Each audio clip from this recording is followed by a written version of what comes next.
Gracias. Gloria a Dios.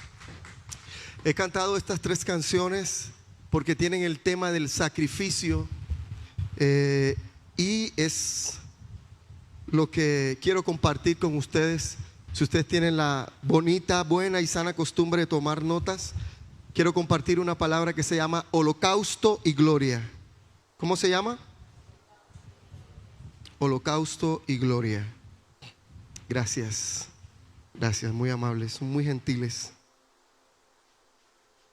Pero antes de entrar a la palabra, yo tengo que decir varias cosas preciosas de este lugar. La primera es que desde que entré he tenido muchas ganas de llorar. Claro, a los que me conocen eso no es sorpresivo, yo soy muy llorón. Pero creo que sé dónde está Dios. Y Él está aquí. Y lo que le decía a mi esposa ahorita es porque sentí eso. Sentí que esta iglesia ha pasado por muchos momentos. ¿Puedo bajar esto? ¿Se puede poner allá? Sí. Sí, ok. Me ayuda el hermano con el atril. Yo me pongo, a mí me gusta estar cerca de la gente, oler a gente, a ovejas. Eso allá retirado, eso no me gusta a mí. Entonces les decía, gracias. Aquí, hermano, el tema del cabello ¿fue una elección o el Señor te mandó así? Es elección. Elección, ok.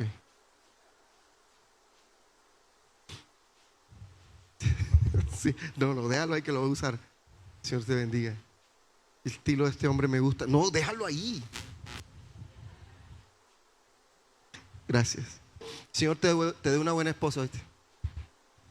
Ya la tiene. No, pero eso lo tiene que decir Él. No, mentira. No te estoy molestando. Ok. Yo lo que sentía del Señor es, la iglesia ha pasado por muchos momentos difíciles, pero son muy amados. Con un amor casi como cuando el papá tiene ternura por el hijo y lo abraza sin palabras. Así. Son muy amados. Muy, muy amados. Y tengo una palabra para sus hijas. Antes de entrar a la palabra, vamos a salir de esto. Colócate de pie, por favor. Las del medio y falta una del vestido verde. Está con los niños. O apenas venga, ¿sí? Apenas venga, yo quiero compartirles algo para ustedes como hijas de estos pastores preciosos. ¿Cómo se llama la palabra? Pero tú no estás tomando nota. O eso no es holocausto y sacrificio. No dije eso. Eso. Holocausto y gloria. Ok. Vengan, hijas, un momentico, por favor. Te disculpa que te haya puesto a correr. Aquí. No todos los pastores tienen la bendición de que sus hijos estén en el ministerio. Ustedes son una alegría para el corazón de sus padres y son excepcionales en Querétaro. Pero el Señor para ustedes tiene cosas distintas. El corazón de algunas de ustedes diría, yo lo haría de otra manera. ¿Cierto? ¿Sí o no? Pero lo respetan mucho porque lo han visto el precio que han pagado. Lo respetan y lo honran muchísimo. Pero acá entre nos, sin deshonrarlo, diría, yo lo haría de otra manera. Claro que sí, porque el Señor usted las está levantando con otro modelo. ¿Sí? Con otra manera de hacer las cosas. Una de las cosas que Dios le está dando a ustedes es la palabra. Para hacer un equilibrio entre el mover y la palabra.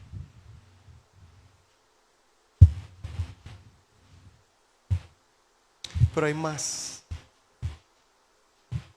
Hay una de ustedes que queda aquí pastoreando. las otras pastorean en otros lugares. Y el corazón de ustedes arde por 3 cosas: por la presencia de Dios, por la palabra de Dios y por el llamado del Señor.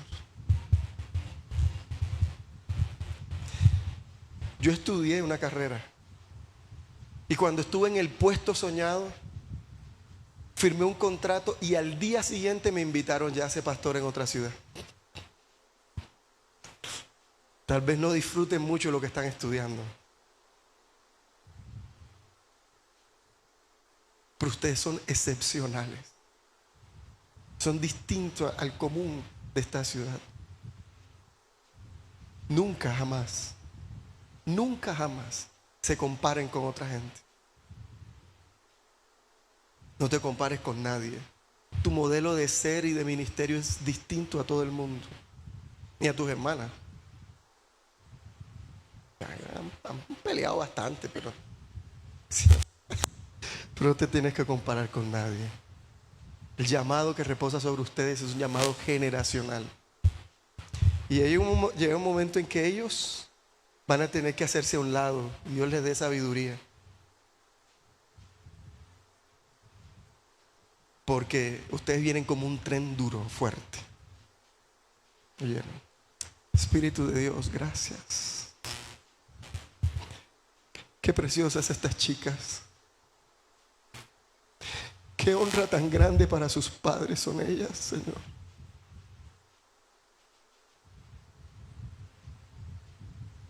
Recompénsale las lágrimas que han tenido en secreto. Cuando ella siente que no tienen respuesta para sus papás, pero quisieran ayudarlos, recompénsales, Espíritu Santo.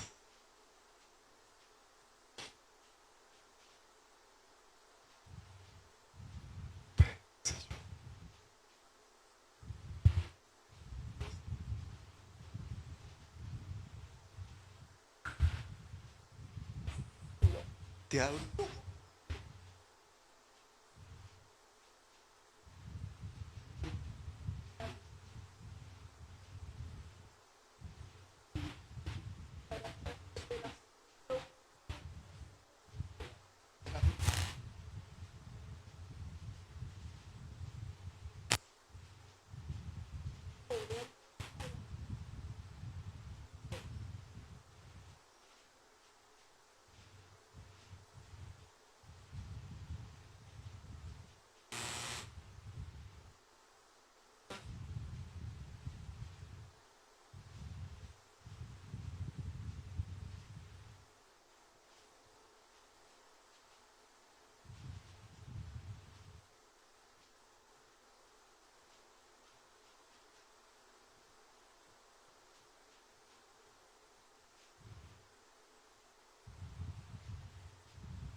Amén. Amén. Un amigo, bienvenidas a Cartagena, ¿oyeron? No se lleven a sus papás, van ustedes solas. Pueden sentarse, gracias. Preciosas chicas. Segunda cosa que quiero decir antes de entrar a la palabra, por favor, perdónenme, pero una vez, cuando estaba pastoreando en Sincelejo, Colombia, estaba haciendo unos días de ayuno y en el segundo piso donde estábamos, le habían prestado ese lugar a un pastor amigo para que hiciera unos días de ayuno de varios días. O sea, él fue a ayunar 7 días solo con agua, ¿no? Así que estaba ahí metido con Dios ese pastor, tremendo, buscando al Señor. Y uno de esos días, bueno, en el primer piso íbamos a ayunar en las mañanas y nos íbamos. Pero él sí quedaba estaba en el segundo piso ayunando esos 7 días completos. Uno de esos días me llamó y me dijo, sube. Y bueno, yo subí, él es mi amigo, empezamos a hablar. Pero me dijo, yo tengo una palabra de Dios para ti. Y esto fue lo que me dijo de parte del Señor. Que me arremangara la mano. No.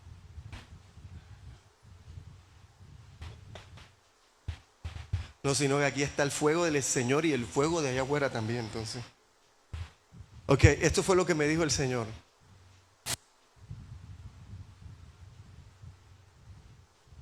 Tú sientes que para ti todo es difícil. Todo es difícil. Y es así. Porque a otros yo les hago caminar por sendas que ya están abiertas. Pero a ti yo te escogí para que abrieras la senda por donde otros van a caminar.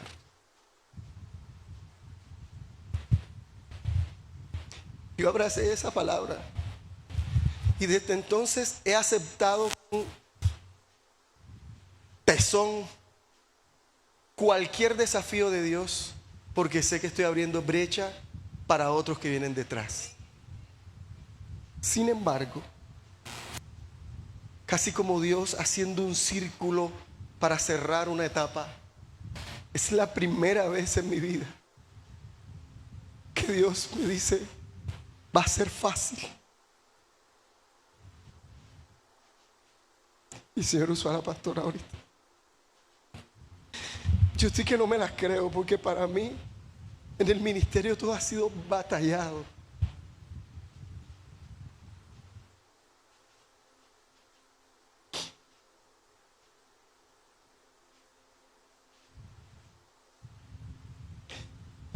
Yo nunca he cuestionado a Dios, nunca, jamás. Todo lo he abrazado, como dicen en mi tierra, para las que sea. Nunca le he dicho por qué me escogiste para que mi lomo recibiera tanto golpe.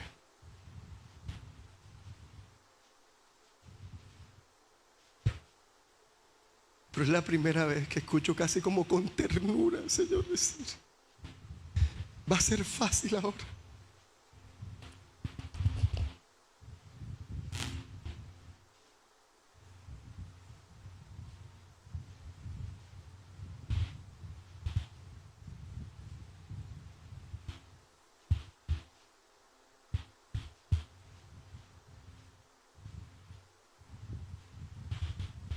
Gracias, pastores, por dejarse usar por el Señor.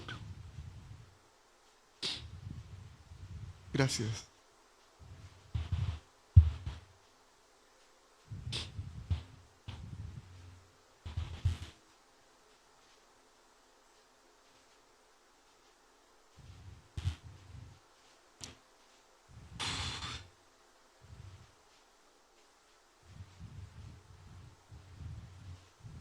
Señor, gracias. Gracias, Señor, por traernos a Eleva en esta mañana.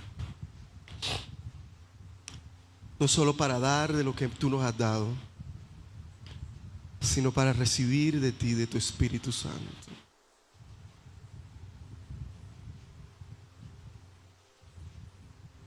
Te agradezco y te honro, Señor. Profundamente mi corazón te bendice y te alaba.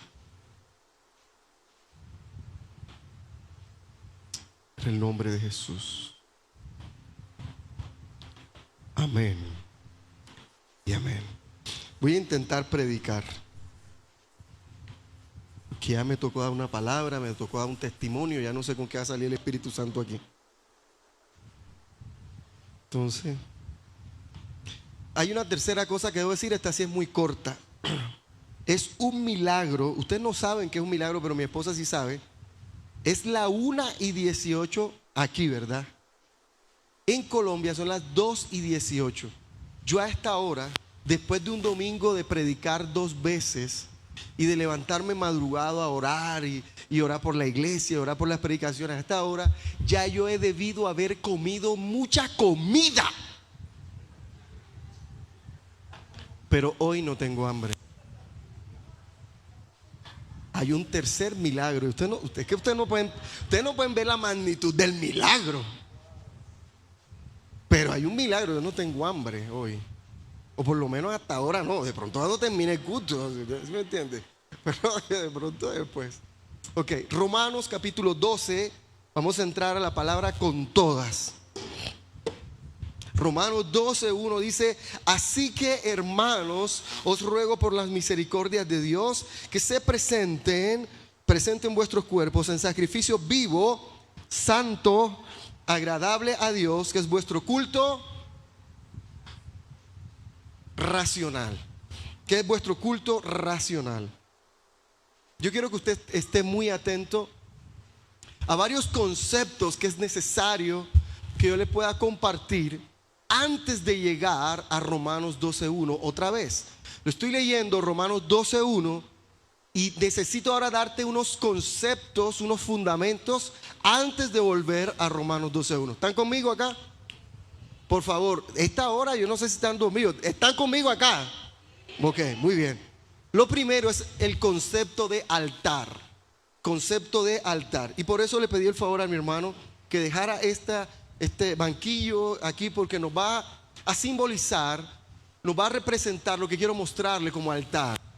Altar es el lugar donde yo llevo lo que es más alto y más sublime para mí. Todas las culturas, desde la más antigua, todas estaban en relación con la divinidad o estaban en relación con sus dioses desde un altar. Todas. De hecho, en Israel había lo que se denominaban lugares altos.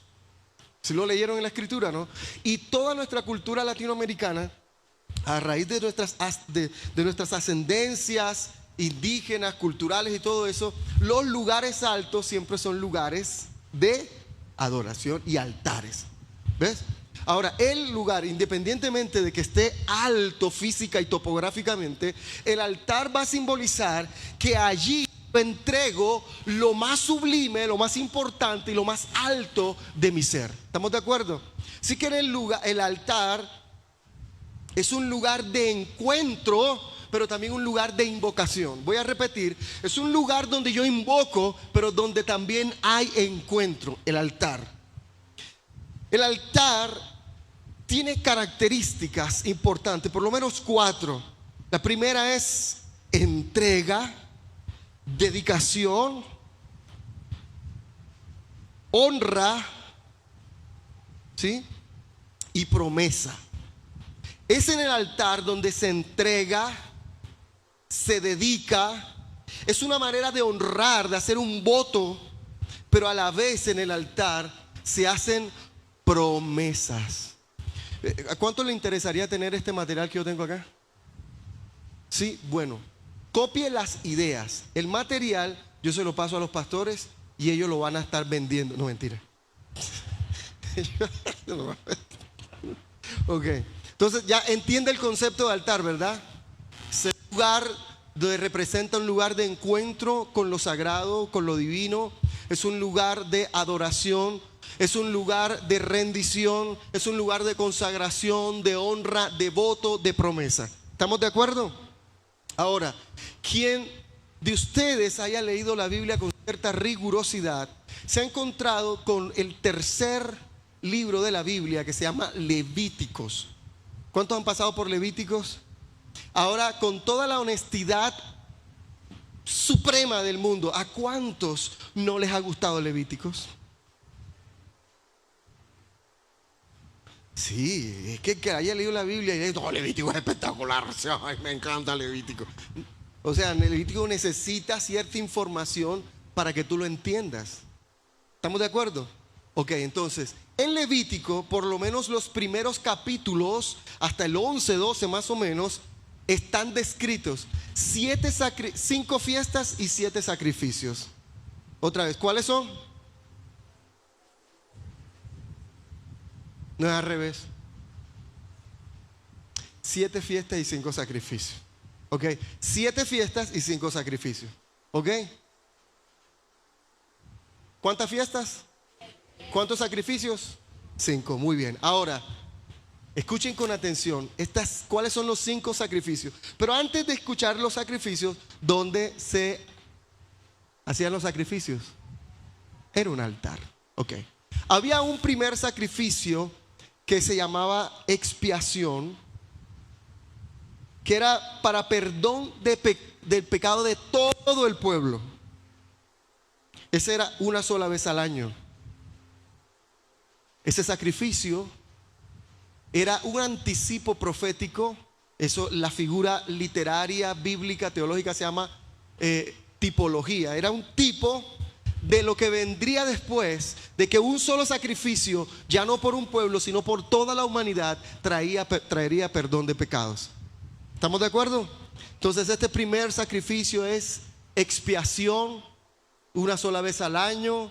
Era el día de la expiación. Se me fue el nombre en hebreo, ¿cómo es? Pero bueno, no importa, eso es lo de menos. Yom Kippur. Yom Kippur. ¿Ok? El día de Yom Kippur, bueno, primer sacrificio, en una sola vez. Bueno. La ofrenda por el pecado, otro sacrificio.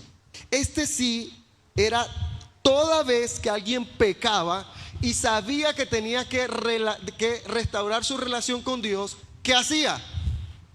Cogía un pobre animal que no tenía la culpa de su pecado y lo llevaba. Pero esa sustitución también es anticipo de lo que ve Cristo, que es el gran sustituto de nosotros. ¿Cuántos están conmigo acá? Muy bien, ¿están entendiendo? Ok.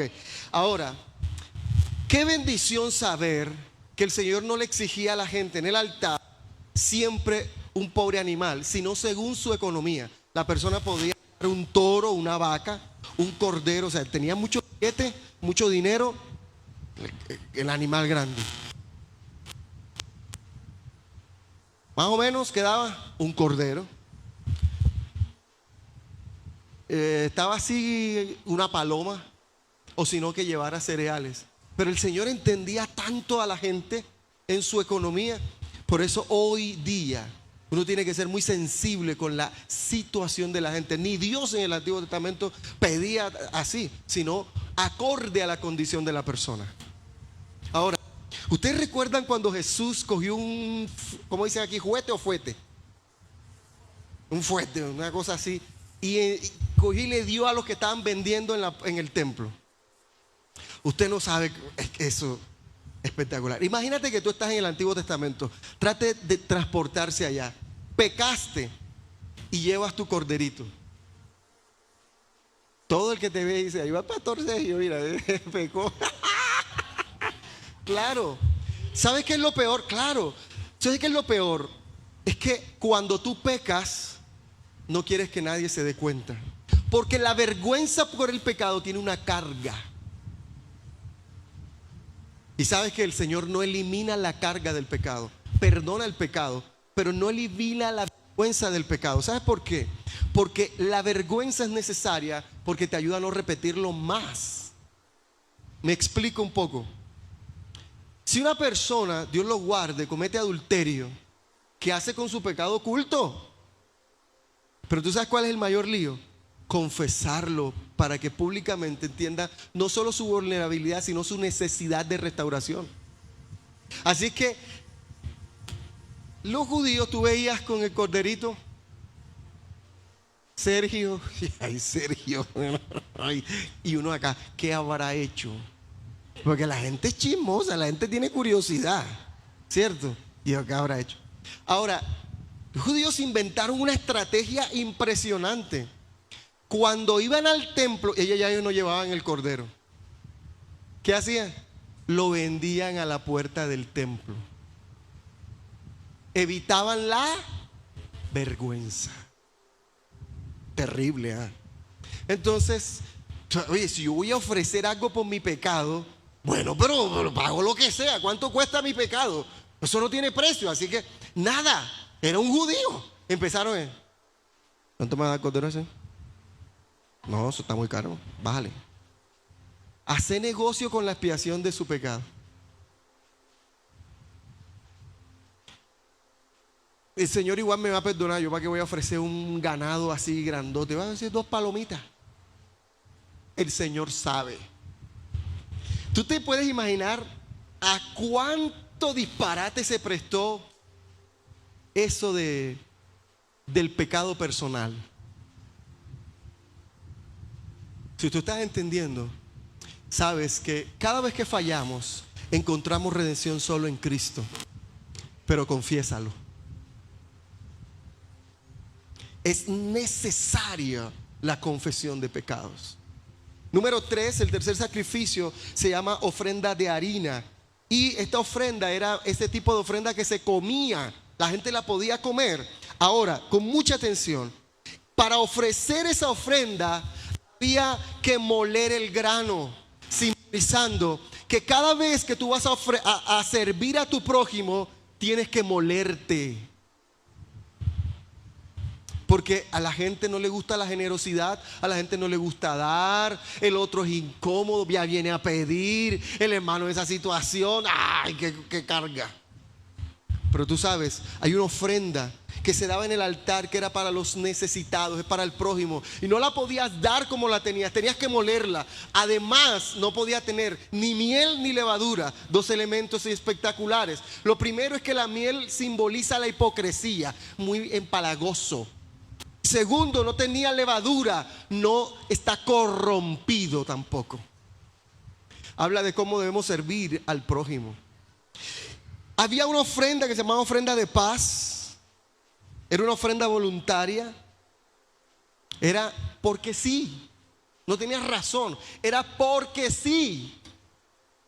Y finalmente está la ofrenda de dedicación. Repita conmigo, por favor, dedicación. La última ofrenda se llama dedicación. Y esta ahora tiene un nombre que se llama holocausto. ¿Cómo se llama? La ofrenda de holocausto es la ofrenda de dedicación. También es voluntaria. Las únicas ofrendas obligadas eran por el pecado. Por el pecado de todo el pueblo, la primera. Por el pecado personal, la segunda. Pero la de harina, la de paz y el holocausto eran ofrendas voluntarias. Por favor, toda tu atención a lo que voy a decir ahora del holocausto. El holocausto era una ofrenda voluntaria. Pero esta ofrenda se quemaba toda en el altar. Y por eso se llamaban ofrendas de todo quemado. ¿Cómo se llamaban? Ofrendas de todo quemado, porque simbolizaban tu vida entregada voluntariamente en el altar del Señor.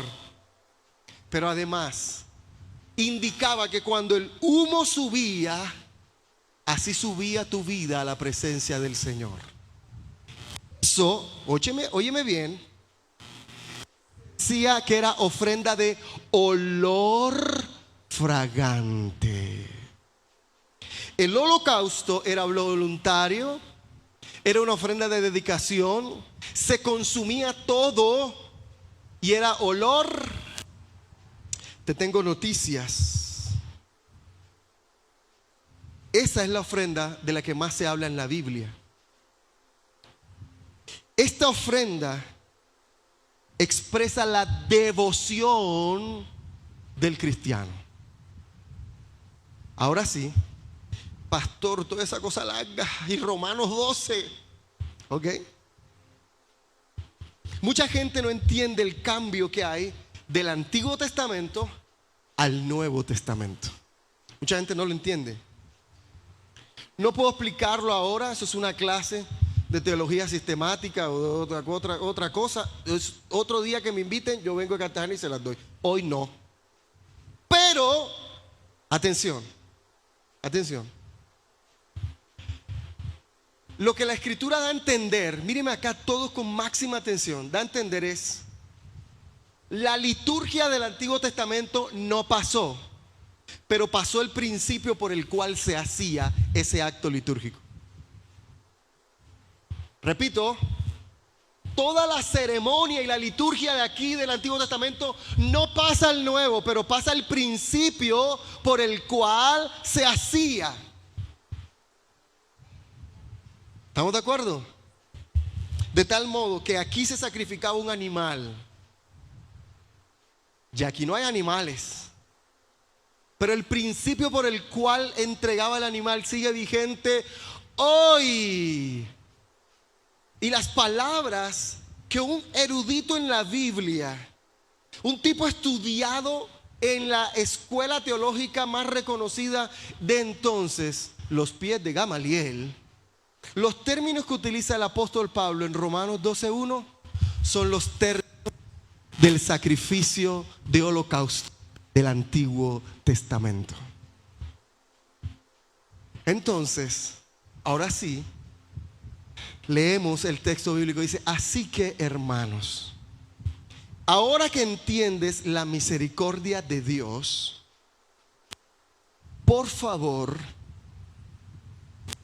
sé tú el holocausto vivo que se presenta en el altar todos los días.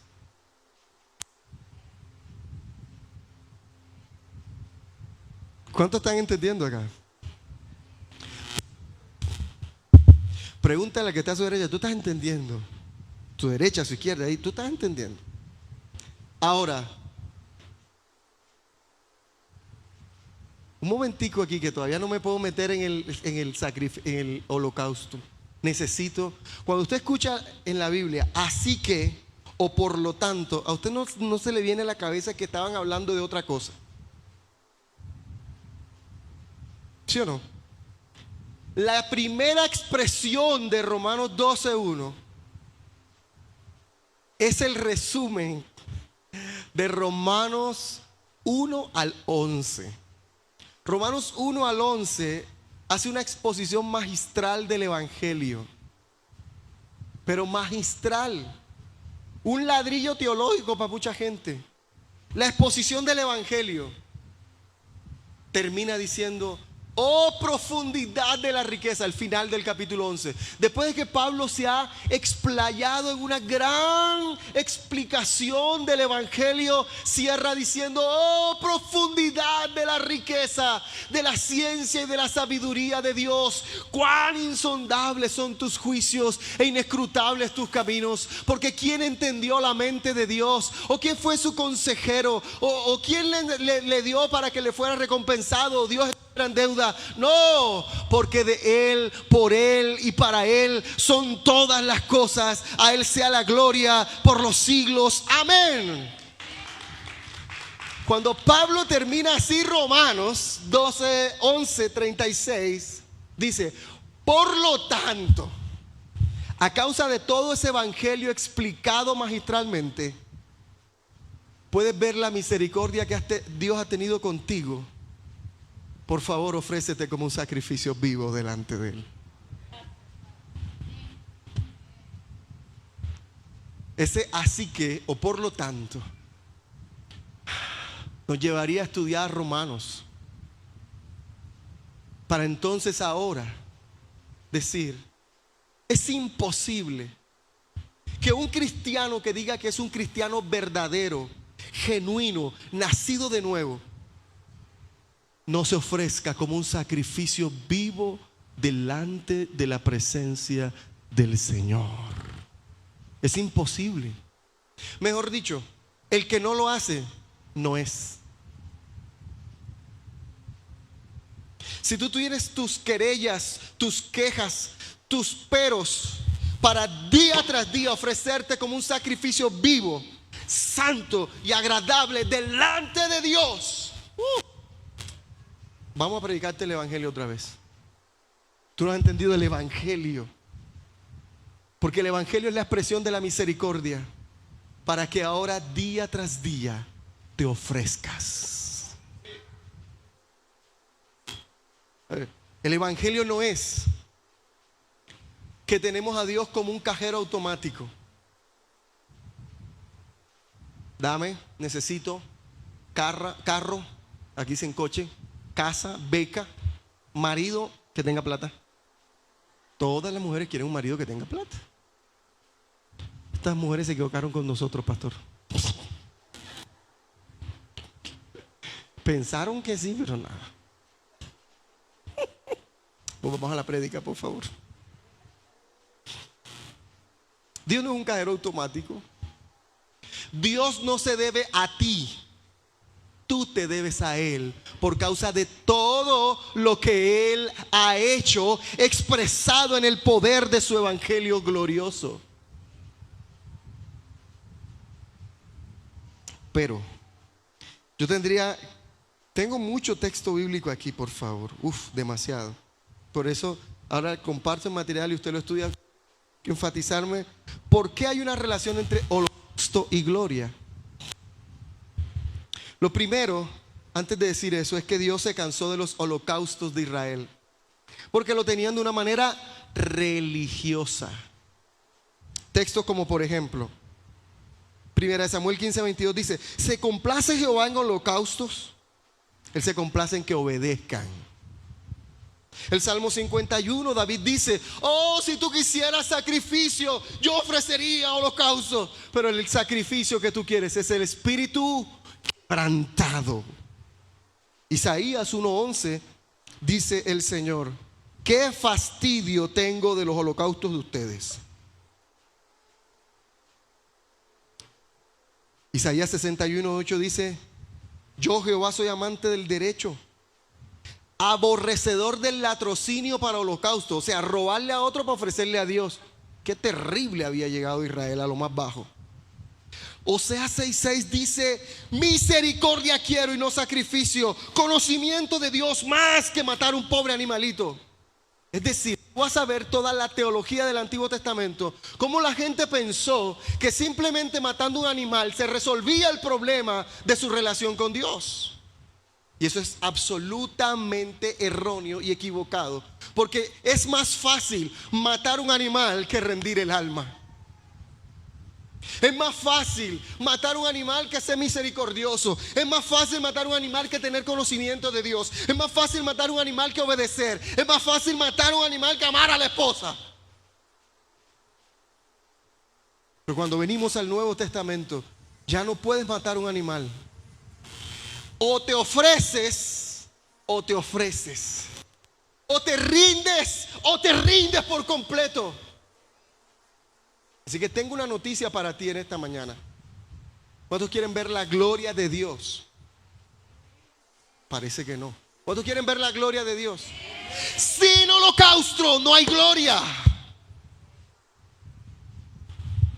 Pastor, ¿de dónde sacas tú eso? Sencillo, los 3 escenarios donde descendió la gloria de Dios estaban ofreciendo un holocausto. Número 1, en la dedicación del tabernáculo en Éxodo 40, tienen un holocausto y desciende fuego del cielo. La gloria del Señor se manifestó. Número 2, en la dedicación del templo de Salomón. Y cuando Salomón dejó de orar, descendió fuego del cielo y consumió el holocausto. Y número 3, en días de Elías. ¿Sabes qué hizo Elías? Solo eso es una prédica, pero de rechup, así, rica. Elías lo primero que hizo fue restaurar el altar. Sin altar no hay sacrificio. Y luego ofreció holocausto. ¿Y adivina dónde descendió el fuego? El holocausto. ¿Por qué la relación de holocausto y gloria? Bueno, porque Romanos dice que es imposible ser un verdadero creyente si no eres un holocausto vivo. Y lo que logro ver desde la evidencia bíblica del Antiguo Testamento es que todo el que tenga hambre de la gloria de Dios, es imposible que la vea y que la reciba si no es un holocausto en el altar. Yo creo que entendieron la palabra en esta tarde. Iglesia, eleva. ¿Quieres la gloria de Dios? Iglesia Eleva, ¿quieres la gloria de Dios? Holocausto en el altar. No hay otra manera. No hay otro modelo. No hay otra cosa. Es que es más fácil la gloria de Dios si alguien viene. Pero es muy complicado que se desate. Es más fácil que venga y te ore. Es más complicado que tú ores. Es más fácil que alguien venga y te dé una clase. Es más fuerte que tú estudies. Es más fácil que la gente venga sola y se meta en la iglesia y se convierta. Es más complejo que tú vayas y prediques. Es más complejo, es más fácil que la gente crezca sola, pero el mandamiento es que tú lo disipules. A menos que seas holocausto vivo en el altar, habrá gloria de Dios. Es más fácil que te tumben. Lo difícil es pararte y vivir. Es bonito que nos profeticen. El lío es creerlo en el día a día. Iglesia Eleva, el Señor apenas acaba de restaurar el altar. Y ahora está diciendo a cada uno de ustedes: ¿pero ustedes creen que lo que ha comenzado en esta iglesia es lo que Dios quiere hacer? No, está restaurando el altar para que te ofrezcas como sacrificio vivo, santo, agradable delante de Dios. Y entonces su gloria será incontenible. Su gloria será incontenible en la iglesia Eleva.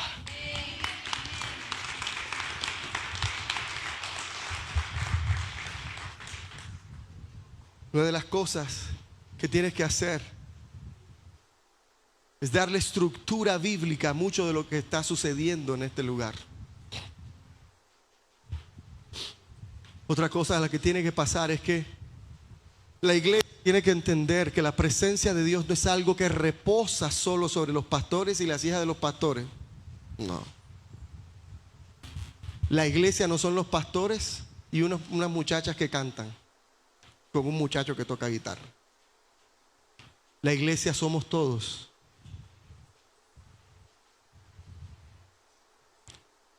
No es solo responsabilidad de los pastores ser sacrificio vivo delante de Dios.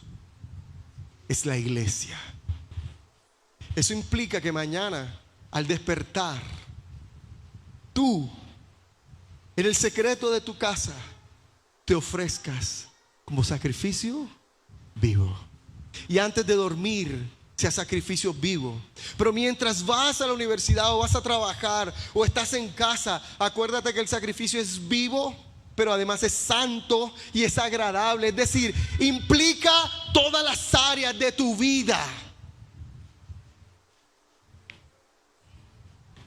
Vivo, santo y agradable. ¿Sabes de dónde sale la palabra agradable esta de Romanos? ¿Te acuerdas de qué? De olor fragante. ¿Cuánto entendieron la palabra? Ahora mira lo que quiero que hagamos. ¿Sí la entendiste? Que yo creo que sí. La manera de cerrar, esto es el aniversario de la iglesia, la conferencia de la iglesia. La manera en que vamos a cerrar esto no es pidiéndole a un pastor que nos ponga las manos. La manera en que vamos a cerrar es levantando un altar de holocausto en este lugar y ofrecernos delante de Dios. Porque lo que ha comenzado a hacer el Señor es restaurar el altar para que entiendas que eres holocausto. Y cuando está el holocausto listo, vivo, santo y agradable, desciende la gloria.